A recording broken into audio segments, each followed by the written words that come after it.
And Manny Gomez with Mama's Geeky. Congratulations on the film. I'm so excited to see it. Tell me, what makes Batman so versatile that you're able to take the themes and his character and now inject it into the Aztec world? Well, Batman, in my mind, is the truest hero of them all. So grounded in reality, with all its black and whites, and the challenges of being human in a world in which you want to do good. So that's exactly what we took and tried to make this into our own Batman, which, as you know, is the very first time that it's not Bruce Wayne playing Batman. So that is amazing for us, and we greatly appreciate the chance to do so. Yeah, well, like Jose Carlos was saying, like Batman is the most human character, the most human superhero out there. So I think that's what makes it relatable, because here's a perfect example of turning a tragedy into something positive, instead of turning this tragedy into something that to fight for. And that's, I think, like a universal feeling, a universal concept that I think every human around the world can relate to. The feeling of lost and what are you going to do about it? The feeling of losing somebody you love and making that the inspiration for you to become something better. So that's what I think everybody relates to Batman, because we all have those emotions. Now, this was a lot more than just taking the Catwoman and putting an Aztec wardrobe on her, or taking the Joker and putting a wardrobe on her. What kind of thought process and research went into making sure that the theme from the Aztec world went into the right character? Because I love what you guys did with Catwoman. Two-Face, I thought was just amazing the way you blended him. What was that in bringing those characters like? Well, it lended itself a lot once we started talking about the idea, because there were all these elements, as you know, cat, Jaguar, and there are elements that are really between. And then on Two-Face, it's the challenge he faces, literally, when coming into an absolute new land with people who think totally different from you, and for which you want something. And that's, I think, at the same time horrible, but it's his motivation. He doesn't want to get to know them or see them or understand them. He just wants material stuff from them. So that's also the duality facing the conquerors.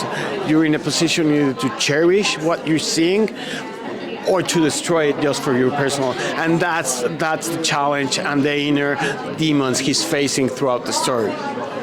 Yeah, definitely. With Two-Face, yeah, because we wanted to portray the leader of the Conquistadors, Cortez, as this very complex villain, and again, like Batman, there's that duality. The dark side and the light side. And you have this perfect instance where you have this character that comes over and presents himself as a charming man, somebody that's going to do good to the people, somebody that wants to, but deep down inside, there's something darker in there that it's actually, eventually will manifest physically, and you'll see the darkness that lies within, and you see the both sides actually later on in his face. And with the Joker, we went with the Aztec culture based a lot on like the shamanism behind it, and all the supernatural aspect of it. So that helped us in a way to create this new version of Joker, and also there were Jaguar warriors, right? So why not have a Jaguar woman? Our version of Catwoman, and I think people are going to love her. She's going to bring a little spark to everything, and I'm excited for everybody to see her and get to know her. What parts of the Aztec culture are you guys most excited that we're all going to get to experience? The deities, which play a big part on this, the mythos, their connection to the world and the earth, and how they did things that we might disagree on, but that was their way of life, and as true and honest as any other way of life, and that's what we tend to put into the screen. It's a whole other culture, and to assess it, you would need to be part of it, not just come as a foreigner to say what is good and what is wrong. And that, I think, is a great value we communicate throughout the story.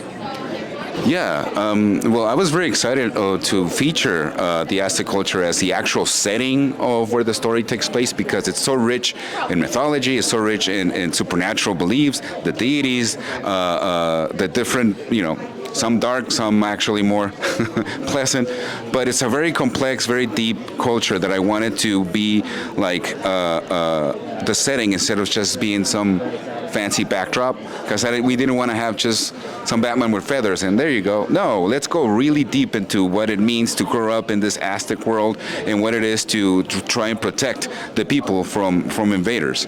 And so that was a beautiful challenge that everybody worked really hard on it, and I'm excited. I'm excited for this to come out. Well, gentlemen, I'm very excited for it to come out. I can't wait to share it with everyone.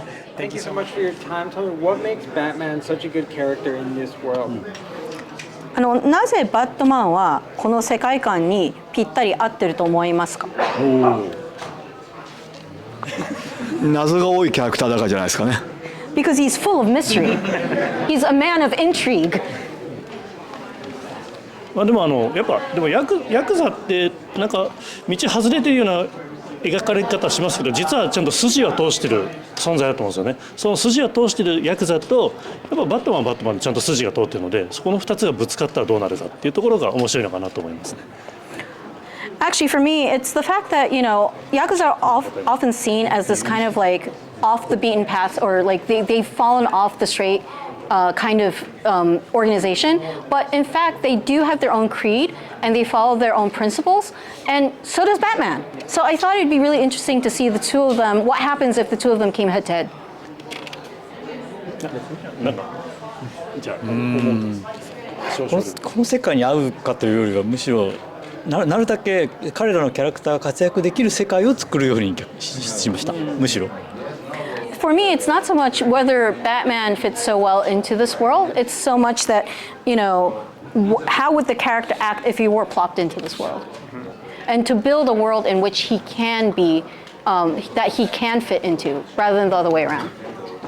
And with that, how important is it that Batman kind of showcases the Japanese culture? What does that mean to you as creators to be able to showcase maybe certain areas of where you live or certain traditions, and that way with a catalyst like Batman be able to bring it to more people?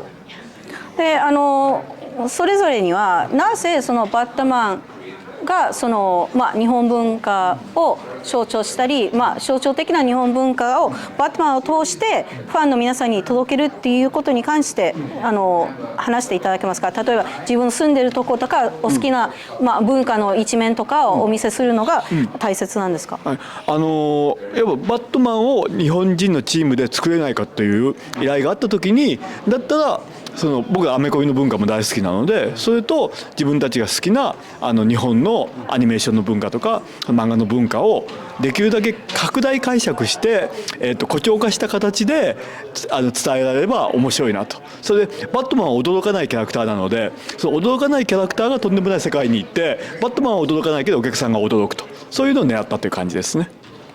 So for me, I would say that, when they said, well, could a Batman come to life through a Japanese creative team, we leapt on it because all of us love American comics too. And so we wanted to merge the best aspects of manga, anime, and what we are familiar with what we love, which is American comics, and see what we could come up with. And Batman as a character is not easily shocked. He's always kind of flat-faced. So Batman never gets surprised at what he encounters in Japan. But we can surprise the fans, and the fans be like, what? 1作目はやっぱ日本人チームでバットマンを作れるってだけでもう本当に盛り上がってワンって作れたんですけど、2作目になってくると今度はバットマンが僕らの知ってる僕らの時代の東京にやってくるっていう、だからそれがまた楽しかったですね。Oh, so just to add on to the previous answer, so we took what we loved about both Japanese and American mediums and made it even more over the top. So didn't just merge it, but then multiplied it. But in terms of director Miyazaki, it's so, you know, the first movie, we were just excited to be able to work on a Batman. So, but with this one, now that we have one under our belts, you know, we decided, well, let's bring Batman to the Tokyo that we know and love, the Tokyo of our current times, and see what we can do.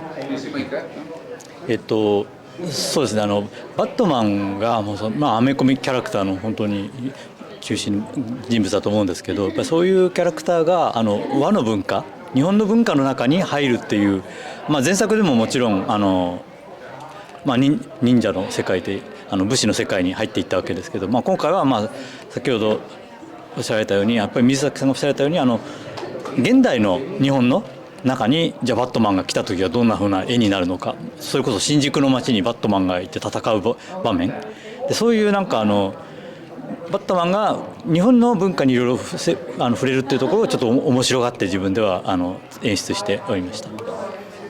I mean, you know, I'm sure Batman is a very iconic character for American comics fans. So in terms of, you know, for me, I felt like what I always kept in mind as a co-director was, so what can we do with Japanese culture? I mean, not that we didn't already cover Japanese culture in the first film, because we had ninja, we had the samurai bushi, you know, the Budo way of the warrior, but you know, what about contemporary Japan? What if we plop Batman down in Shinjuku? You know, what can we expect? And that's what I tried to focus on. Gentlemen, thank you so much.